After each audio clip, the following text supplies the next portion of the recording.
오늘 이스라엘의 광야 생활 마지막으로 보고 다음 주부터 이제 가나안으로 다음 주부터 가나안으로 들어갑니다. 이제 이스라엘 백성들이 애굽에서 나와서 시내산에서 1년간 머물면서 율법을 받았습니다. 그리고 가데스 바네아에 갔다가 거기서 40일 동안 가나안 땅을 정탐하고 와서는 불신앙의 보고를 했습니다. 그래서 다시 광야로 들어왔습니다. 그리고 38년이 지난 다음에 총 40년이 지난 뒤에 요단 동편에 도착하게 됩니다. 오늘 이 세 번째, 네 번째를 다 볼 거예요. 이 광야로 돌아. 이 네 번째, 이 네 가지 사건들이 출애굽기에서 신명기까지 내용들이 자세히 나와 있습니다. 이 광야 생활은 하나님께서 이스라엘 백성들을 포기하지 않고 계속 붙들어 주는 거였어요. 하나님은 쉽게 포기하지 않습니다. 우리가 하나님을 떠나는 한이 있지만 하나님은 절대 우리를 버리지 않습니다. 부모는 자식을 포기하지 않죠. 자식이 이렇게 다 나가서 이렇게 마음대로 살겠다 그래도 부모는 절대 포기하지 않습니다. 그래서 하나님은 광야 생활을 통해 이스라엘 백성들과의 그러한 회복, 이스라엘 백성들이 하나님의 백성이 되는 과정을 거칩니다. 우리가 광야 생활에서 40년 동안 있었던 7가지 일들을 쭉 봤습니다. 7가지 일 중에서 이제 마지막 7가지가 이제 요단 동편에서 모세가 죽은 사건인데 7가지 안 나오나? 예. 우리가 앞에를 다 봤고 오늘 이제 6번, 7번을 볼 것인데 6번, 7번이 아주 내용이 굉장히 많아요. 특별히 모압 왕 발람과 발람의 사건, 아침에 이제 설교할 때 발람의 교훈이란 말이 나왔는데 발람이라는 단어를 잘 생각해 보세요. 발람이란 말이 바알람입니다. 바알람. 바알이 뭡니까? 바알은 가나안의 주신이에요. 알 또는 엘 이게 하나님을 의미하는데 이스라엘 사람들의 하나님은 엘 하나님이에요. 엘에다가 엘 샤다이를 붙이면 전능자 하나님, 엘 로힘 창조주 하나님 이런 식으로 엘이 하나님이에요. 임마누엘 우리와 함께 하시는 하나님. 그런데 또 알자도 그 지역 사람들이 신을 뜻했어요. 바알. 바알. 이게 바알람이라는 사람은 이렇게 어떤 신의 제사장, 신의 선지자라는 사람이에요. 이 사람이 이스라엘 백성들에게 어떤 영향을 미쳤는지 잠깐 볼 것이고 그 다음에 요단 동편에서 모세의 죽음에 대해서 간략하게 소개하려고 합니다. 모압 왕 발락에게 발락이라는 사람이 있어요. 발락과 발람. 이름이 헷갈려요. 모압은 지도를 보시면은 요단 동편입니다. 요단 동편이란 말은 가나안 땅의 오른쪽이라는 뜻이에요. 이제 제가 지도를 안 넣어놨나요? 지도를 내가 넣어야지 머릿속으로 생각하고 안 넣어놨나 보네.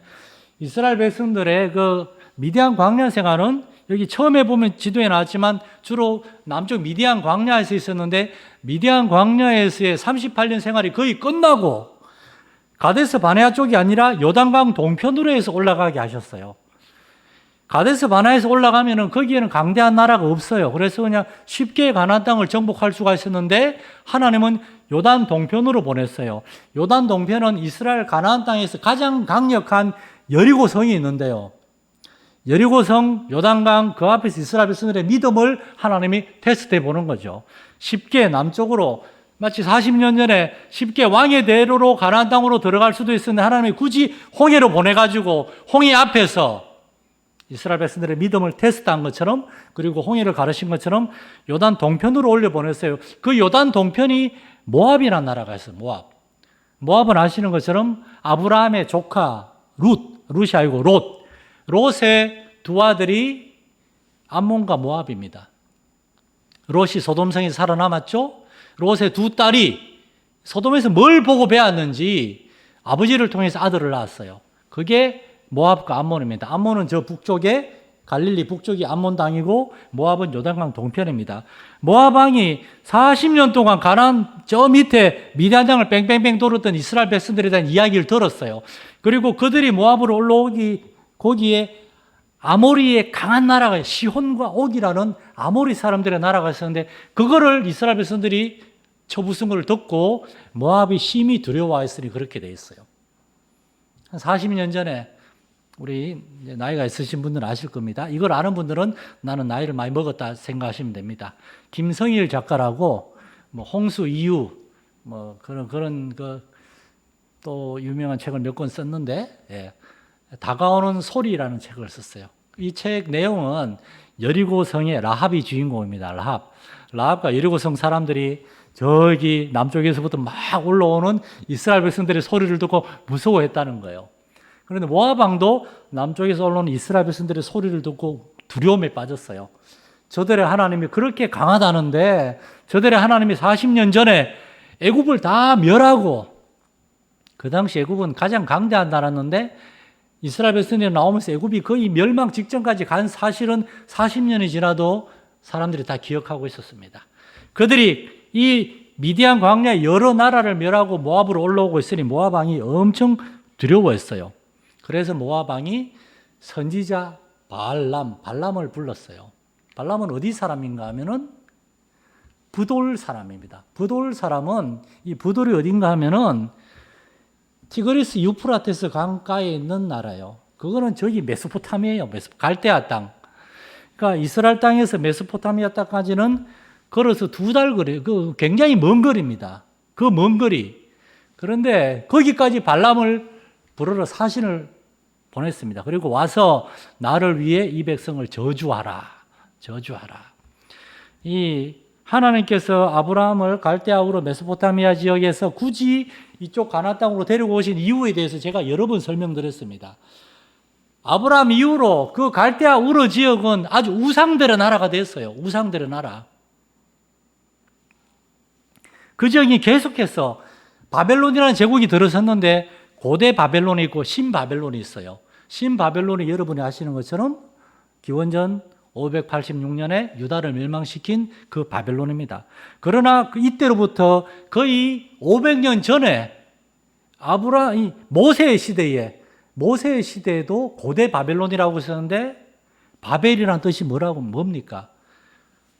혼돈하다. 다 이렇게 혼잡하게 되다.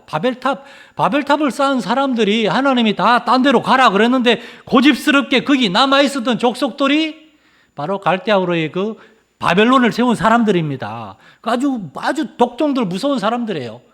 하나님께서는 아브라함의 그 땅이 계속 우상을 섬기는 땅이 될 것을 알았기에 지금이 거기가 이라크 땅이거든요. 이라크 땅도 지금도 이슬람교를 섬기잖아요. 아주 전 세계 테러 분자들 다 거기 모여 있고 하나님 아브라함을 이쪽으로 데려온 겁니다. 모세 시대에 그 땅에 우상들이 많은데 우상을 섬기는 선지자 중에 한 명이 발람이 있었어요. 발람은 우상을 섬기는 선지자였습니다. 그런데 발람은 갈대아산 이방인 선지자는 점술가, 예수님 당시에 동방박사들이 동방에서 왔잖아요. 그 땅에 별을 연구하는 점술가들이 많았어요. 그 땅에 지구라트라고 높은 탑이 있는데 그 탑을 보고 이제 바벨탑이 이렇게 생겼겠거니 하고 그림을 그렸다 그러잖아요. 이 발람이란 말 뜻은 히브리어인데 이방인 혹은 백성을 망하게 하는 자, 그런 뜻이 있어요. 이 발람이라는 사람이 발락이 발람을 부른 거예요. 이 모압에서 650km 들었으니까 이게 뭐 얼마나 멀리 있습니까? 650km면 여기서 신의주까지입니다. 신의주. 북한 땅이에요. 북한 땅. 그러자 발람이 여호와 하나님을 믿는 백성들이라고, 그래? 나도 여호와께 기도해야지. 여호와께 기도를 합니다. 이게 하나님을 믿어서 기도하는 것이 아니라 하나님께 기도합니다. 하나님, 당신의 백성들을 저주하라고 발락이 날 부르는데 내가 가리까 말리까 하나님이 가지 마라 그랬어요. 하나님 뜻은 가지 마는구나. 안 가는 거구나. 그래 보냈어요. 그리고 또 좀 있다가 몇 달 있다가 또 왔어요. 근데 하나님 분명히 가지 말라 그랬으면 발람은 하나님이 가지 말라 그랬습니다. 당신들 돌아가시고 이래야 되는데 발람은 또 하나님께 기도합니다. 왜냐? 발락이 내놓은 조건이 굉장히 좋았거든요. 엄청난 부와 명예를 약속했거든요. 발람은 그걸 받고 싶었어요. 그냥 하나님이 가지 말라 그러니까 안 됩니다. 하나님 가지 말라 그랬습니다 하고 또 돌려보내야 되는데 또 기도합니다. 하나님, 저들이 또 왔습니다. 그러자 하나님 뭐라고 하시는가 하면 그러면 가라. 이 발람의 기도 무슨 말인가 하면은 하나님의 뜻을 알고도 발람은 계속 기도했다는 겁니다. 왜냐? 하나님의 뜻이 아니라 자기가 원하는 게 있었어요. 여러분, 우리는 어떤 사람이 그런 좀 우스운 얘기를 하더라고요. 한국 사람들은 야곱의 기도를 한다고. 야곱의 기도가 그게 무슨 뜻인지 아세요? 야곱의 사닥다리를 뺏어가지고 하나님 올라가가지고 내 기도 들어주세요 하나님. 하나님 멱살을 잡고 흔드는 기도라는 거예요. 그렇게 기도하면 안 됩니다, 여러분. 하나님이 명하시면은 땅에서 순종해야 되는데 야곱의 사닥다리 뺏어가지고 야곱의 사닥다리 뭐라고 되어 있습니까? 하늘에까지 펼쳐져 있다. 올라가 하나님 왜 내 기도 안 들어주시냐고. 내 기도 들어달라고요. 내가 원하는 대로 해달라고요. 다른 우상 종교들은 다 자기들이 원하는 대로 해주는데 왜 하나님은 하나님 뜻대로만 합니까? 내가 원하는 게 있는데. 한국 사람들은 야곱의 기도를 한다는 거예요.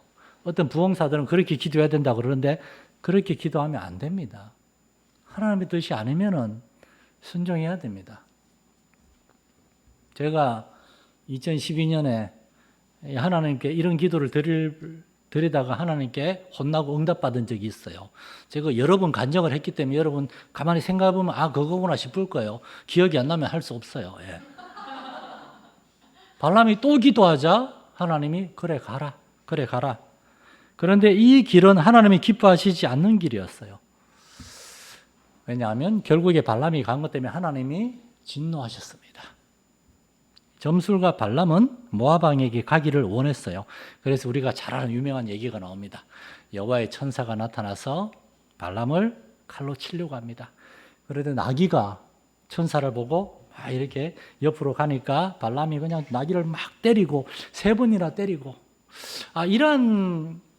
이러한 일들이 왜 생겼을까? 왜 나귀가 그래서 발람에게 말을 하고 이러한 일들을 통해서 하나님 우리에게 보여주시려는 메시지가 있습니다. 하나님의 마음이에요. 하나님의 뜻이 있는데 여러분 나중에 발람은 어떻게 되는지 아세요? 발람은 죽습니다. 이스라엘 백성들한테. 발람은 갈대알 땅으로 돌아가지 않았어요.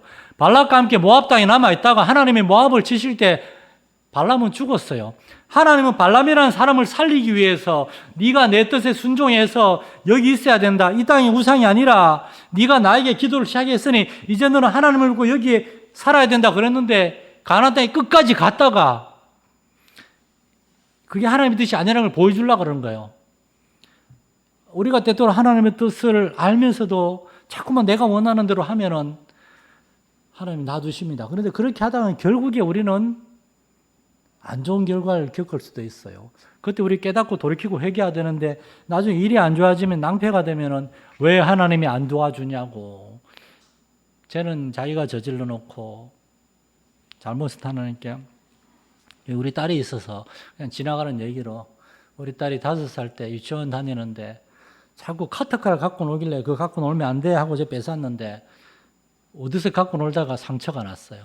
그 다음날 유치원 가서 선생님이 상처 왜 그래 하니까 우리 딸이 이렇게 얘기했다 그러더라고요. 카트칼이 있는데 아빠가 거기 놔둬가지고 내가 만져서 비었어요 라고.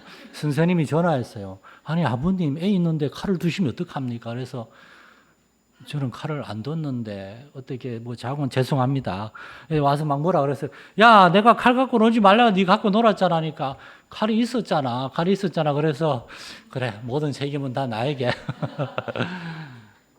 우리는 일이 안 되면 무조건 다 미안해요.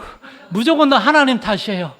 우리가 불순종해서 그러게 되는데 하나님은 발람을 살리기 위해서 그러한 저주와 멸망의 길이 아니라 불순종의 길이 아니라 여기 순종의 길이 있기를 원했는데 발람은 계속 갔어요.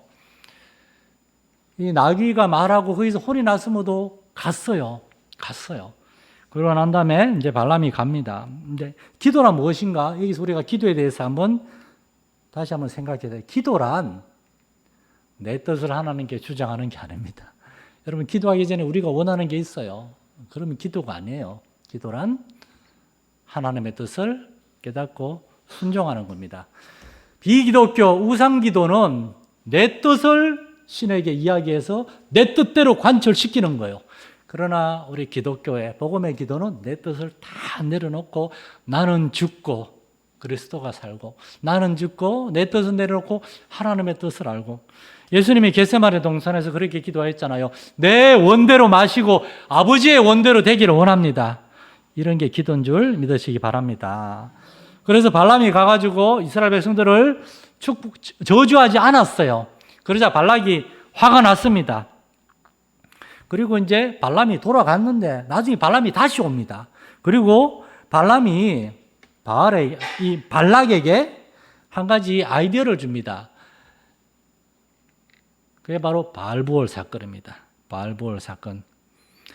민수기 22장에서 24장까지 발람과 발락의 이야기가 나오고 그 다음 25장에 바알부올 사건이 일어나는데 이것을 왜 바알부올이라 그런가? 부올에서 이스라엘 백성들이 바알을 숭배하다가 하나님께 혼이 난 거예요. 왜 그러냐? 발람이 발락에게 조언을 한 겁니다. 이스라엘 백성들의 하나님은 절대 전지전능한 하나님입니다. 당신은 하나님을 대적할 수 없습니다. 그러나 이 백성들은 유혹할 수 있습니다. 여인들을 보내시오. 그래서 보올이라는 곳에 이르렀을 때 여인들이 와가지고 이스라엘 남자들을 유혹을 했어요.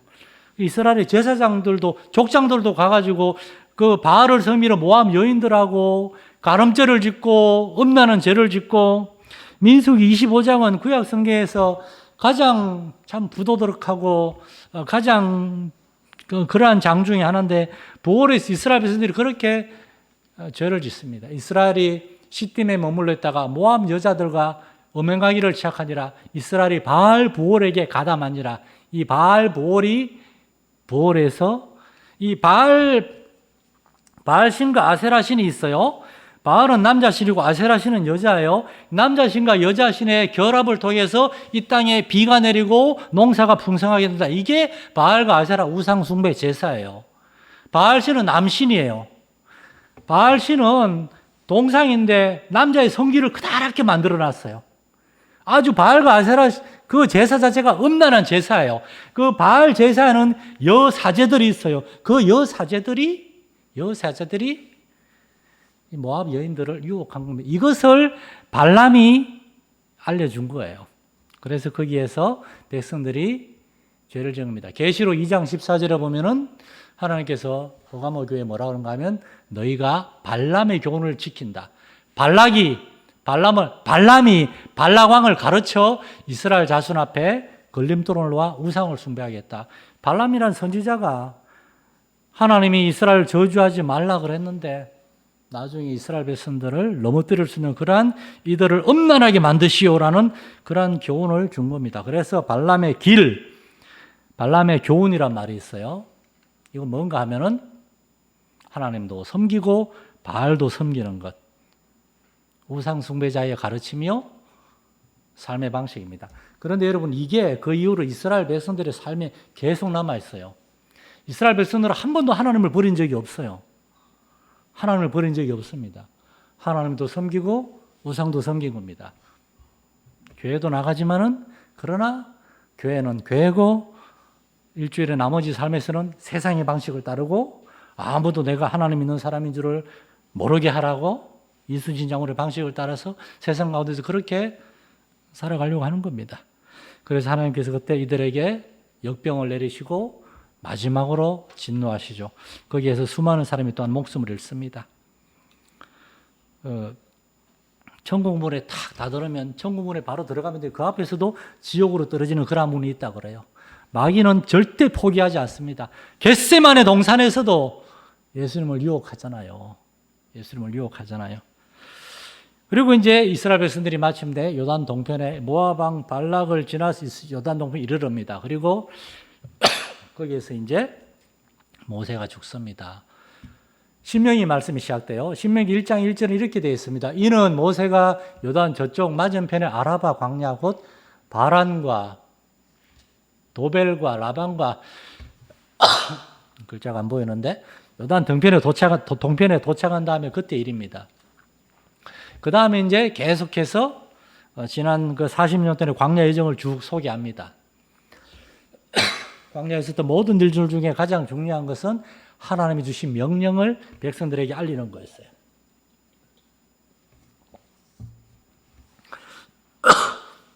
그리고 모세는 요단 동편에 도착해 가지고 몇 달을 머물면서 거기에서 백성들에게 5번의 설교를 합니다. 그 5번의 설교를 기록한 것이 신명기입니다. 하나님의 명령, 신명기. 신명기 그래 전부 다 모세의 설교예요. 5번의 긴 설교들. 그런데 신명기 6장에서 모세는 이스라엘 백성들이 이런 얘기를 합니다. 1장에서부터 보면 이는 곧 너희 하나님 여호와께서 너희에게 가르치라고 명하신 명령과 규례와 법도라. 너희가 건너가서 차지할 땅에서 이렇게 살아야 된다. 그리고 너와 너의 아들들, 네 손자들이 평생 이렇게 살아야 된다. 그 말씀이다. 그러면서 네가 이 말씀을 듣고 행하면 복을 받고 그렇게 얘기합니다. 그리고 6장 4절에서 이렇게 얘기합니다. 이스라엘아 들어라. 이것이 히브리어로 이 단어가 뭔가 하면 쉐마 이스라엘입니다. 쉐마란 말 잘 아시죠? 그 말씀이 들어라라는 뜻이에요. 들어라. 쉐마가 왜 중요한가 하면은 하나님의 말씀을 아무리 선포해도 여러분이 듣지 않으면 아무 소용이 없는 겁니다. 강단에서 목회자들이 아무리 하나님의 말씀을 열심히 전해도 물론 그 말씀이 정말 하나님의 말씀에 대한 성실한 연구에서 목회자의 눈물의 기도와 준비를 통해서 나온 하나님의 말씀이어야 되죠. 그 책임은 목사님들에게 있어요. 그러나 성도들은 말씀을 들어야 됩니다. 저도 옛날에는 설교를 판단하고 그런 적이 있습니다. 저도 설교하는 사람이기 때문에 아따 이 설교는 은혜가 별로 안 되네. 왜 성경 얘기하고 딴 얘기만 하나. 또 어떤 목사님들은 좀 그렇게 설교하는 분도 계세요. 이제 그런 분도 좀 이야기를 했어요. 그래서 저도 이제 주중에 유튜브나 이렇게 많은 설교를 듣고 설교집도 읽고 하는데 웬만하면 이렇게 한 말씀이라도 나에게 주시는 말씀을 들으려고 애를 씁니다. 들어야 돼요. 귀 있는 자는 들을지어다. 하나님의 말씀 아무리 전해도 듣지 못하면 소용이 없어요. 듣는 것은 여러분의 책임입니다. 이스라엘아 들으라. 오직 하나님은 유일한 한 분 여호와시니 내 마음을 다하고 뜻을 다하고 힘을 다하여 하나님 여호와를 사랑하라. 여러분 이 말씀이 바로 쉐마입니다. 쉐마. 마음에 새기고 자녀에게 가르치고 이 말씀을 다른 사람에게도 이야기하고 말씀을 듣고 배우는 방법은 그냥 혼자만 듣는 것이 아니라 내가 듣고 배운 다음에 가장 가까이 있는 자녀들에게 그리고 다른 사람에게 전하는 겁니다. 그때 그것이 내 거가 되는 거예요. 이스라엘 백성은 여기서 율법의 백성, 말씀의 백성으로 하나님 앞에 약속한 겁니다. 모세의 신명의 말씀을 듣고 난 다음에 이스라엘 백성들은 하나님께 순종하기로 했어요. 순종하기로 했어요. 쉐마 이스라엘, 이스라엘아 들으라. 쉐마 마산 열린교회, 마산 열린교회 성도들아 들으라 하고 하나님의 말씀하시는 그 음성 여러분 귀 기울일 수 있기를 축원합니다. 여러분 설교를 듣고 넘어가는 것이 아니라 주중에도 유튜브에 어떤 사람이 목사님 유튜브 왜 이렇게 올리십니까? 다른 교회 다니는 사람 목사님 설교로 잘 꼬셔가지고 우리 교회 데리고 올라 그러십니까? 절대 그렇지 않습니다, 여러분. 그런 걸 왜 합니까, 여러분? 저는 우리 교회 성도들이 교회 못 오는 사람이 있기 때문에 또 한 번 듣고 끝나는 건 아니라 주중에도 듣고 저는 월요일 날 제 주일 예배 다 끊어가지고 설교만 다시 잘라가지고 다시 올려요. 이 말씀이다. 이게 반복해서 듣고 그러라고. 물론 그렇게 수준 높은 설교는 아니지만 그래도 하나님의 말씀을 여러분을 가장 잘하는 저기 오순절 여의도교회 이용훈 목사님 여러분을 잘합니까? 제가 더 잘합니까? 당연히 그분이 훌륭한 설교자지만 그분은 그분 성도들을 위해 설교한 것이고 우리 마찬가지께 막 목사가 여러분을 위해 기도하고 여러분을 위해 준비한 설교를 듣고 또 듣고 되새기라고 유튜브에 올리는 겁니다. 그래서 하나님의 말씀이 이끄시는 교회가 되라고. 저는 매일 새벽 설교도 녹음을 합니다. 새벽에 이렇게 아무도 안 오면 저 혼자 녹음할 때도 있고 그냥 제가 글을 써가지고 블로그에 올리기도 하고 제가 다 얘기하면 여러분 부담 느낄까 봐 광고를 안 하는데 목사님 블로그 알려주세요. 그러면 저한테 연락을 주시면 제가 블로그 알려줄게요. 저는 매일 글을 올리고 설교를 하고 어떻게든 여러분이 하나님의 말씀을 전하고 가르치고 싶어서 그러라고 하나님이 저를 여기에 보낸 거고 여러분이 저를 목사로 인정하는 거니까 하나님의 말씀을 듣고 정말 그 말씀에 응답할 때에 하나님의 역사가 나타나는 겁니다. 모세는 그의 마지막을 이렇게 하나님의 말씀을 최선을 다해 전했어요. 그리고 난 다음에 신명기 마지막 장 34장에 보면 느보산이라고 올라갑니다. 지금 이스라엘 땅에 가면 느보산이 3개 정도 있대요. 정확히 느보산이 어딘지를 모른대요. 요단강 건너 거기가 지금은 요르단 지역인데 올라가면 저쪽 요단강 넘어가 보이는 땅이 산이 여러 개 있어요. 그 산에 뭐 모세 기념교회 무슨 기념교회 여러 개가 있는데 정확히 어딘지 몰라요. 지금 모세의 시체를 찾겠다는 기독교 고고학자가 있는데 하나님이 모세의 시체를 숨겼는데 왜 그걸 찾겠다고 난리인지 하나님은 모세에게 요단강 너머를, 원래 거기서는 요단강 너머 조금밖에 안 보인대요. 그러나 환상 중에 모세로 하여금 가나안 땅의 저 북쪽에서 남쪽 끝까지, 정말 모세가 40년 동안 이스라엘 백성들을 이끌고 여기까지 왔는데 모세는 못 들어가요. 모세는 못 들어가요. 그 마음이 얼마나 서운하고 그러겠어요. 근데 이게 하나님의 뜻이에요. 모세는 순종합니다. 그리고 거기에서 모세는, 하나님은 다시 한번 모세에게 너는 거리를 건너가지 못할 것이다. 참 하나님은 냉정하신 것 같아요. 아주 정확하십니다. 근데 그만큼 모세가 하나님을 잘 알기 때문에, 하나님도 모세를 아시기 때문에 모세야 너는 못 들어간다. 얼마 전에 네 형 아론이 저 밑에서 죽었지 않느냐? 너도 못 들어간다. 아론의 무덤이 어딘지도 모릅니다. 모세의 죽음이 어딘지도 모릅니다. 모세가 거기에서 죽습니다. 이 모세 요단 동편에서 모세는 하나님의 말씀을 설교했고 하나님의 말씀에 순종해서 조용히 퇴장했습니다. 이러쿵저러쿵 내가 죽은 다음에 나의 뭐 어떻게 저렇게 구구절절이 없습니다. 모세는 조용히 퇴장합니다. 불평도 원망도 없이 그는 묵묵히 순종합니다. 저도 이렇게 은퇴하고 싶어요. 15년 남았지만 정말 조용히 주일 예배 딱 끝나고 오후 4시에 모여가지고 뭐 퇴임 예배 없고 주일 오는 예배 마지막 설교하고 성도들하고 한 번씩 다 끌어안고 밥 먹고 퇴장. 여러분, 우리의 삶은 그런 겁니다. 하나님의 일을 충실했으면 그것이 가장 최고의 면류관입니다. 여기서 대접받으려고 막 애쓸 필요 없어요. 사람들한테 날 알아주시 할 필요 없어요. 우리의 보안은 하늘에 쌓이는 줄 믿으시기 바랍니다. 이스라엘 백성들이 이렇게 가나안 땅에 들어가게 되었고 거기에서 또한 새로운 삶이 펼쳐지게 되는데 계속해서 다음 주부터 공부하도록 하겠습니다. 하나님 아버지, 이스라엘 백성들이 광야 생활 그 40년의 길고 긴 여정, 그 가운데 많은 사람이 목숨을 잃었고 많은 아이들이 새로 태어났고 이렇게 세대가 바뀌면서 그러나 하나님의 말씀은 계속 이어졌습니다. 모세와 여호수아와 갈렙은 끝까지 살아남아서 하나님의 말씀을 다음 세대에 전달했고 하나님의 말씀을 따라 다음 세대를 지도하여 하나님의 나라를 세우는 이 귀한 일을 순종했습니다. 우리도 모세처럼 겸손하게 묵묵히 순종하게 하여 주옵소서. 우리에게 맡겨진 직분을 감사함으로 감당하게 하여 주옵소서. 발람의 교훈, 하나님도 세상도 겸하여 섬기는 그러한 유혹에 빠지지 않게 하여 주옵소서. 이번 한 주간도 모세와 같이 묵묵히 하나님의 나라를 바라보며 하루하루 우리에게 주어진 삶을 최선을 다해 살아가는 우리 성도들 삶이 되게 해 주옵소서. 예수님의 이름으로 기도드립니다. 아멘. 하늘에 계신 우리 아버지의 이름을 거룩하게 하시며 아버지의 나라가 오게 하시며 아버지의 뜻이 하늘에서와 같이 땅에서도 이루어지게 하소서. 오늘 우리에게 일용할 양식을 주시고 우리가 우리에게 잘못한 사람을 용서하여 준 것 같이 우리 죄를 용서하여 주시고 우리를 시험에 빠지지 않게 하시고 악에서 구하소서. 나라와 권능과 영광이 영원히 아버지의 것입니다. 아멘.